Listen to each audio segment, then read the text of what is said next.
Sabi ko na hindi ako iiyak, ako. Narinig nyo na ba yung Chismis Highlighters? There's another movie namang papaiyak sa atin. And that's Mumu, I Hear You, Papa. What if may gusto kayong sabihin sa father nyo pero hindi niya naririnig or hindi niya naiintindihan? Diba, medyo mabigat? Also, have you ever thought yung mga sacrifices at paghihirap ng father natin sa atin? Na mawala na sila, basta ikaw meron. Kaya I tell you, kapag pinanood nyo to, dala kayo ng tissue. Lalo na sa mga mabibilis umiyak dyan katulad ko. Huy! Actually, it's also a powerful advocate for the deaf community. It gives a voice to those unheard and belittled. It's a story of father and daughter kasi, and yung father is deaf. At makukulong siya dahil nasangkot siya sa isang krimen. Pero nagawa lang naman niya ito para may pangtawid kaso siya sa kanyang anak. It's a roller coaster of emotions, thrilling, and captivating storyline. In short, worth the watch, especially this Father's Day.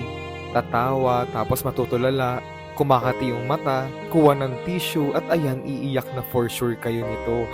Mumu, I Hear You, Papa is exclusively showing in SM Cinemas starting June 11. Highlighters, so padamihan tayo ng tissue na magagamit.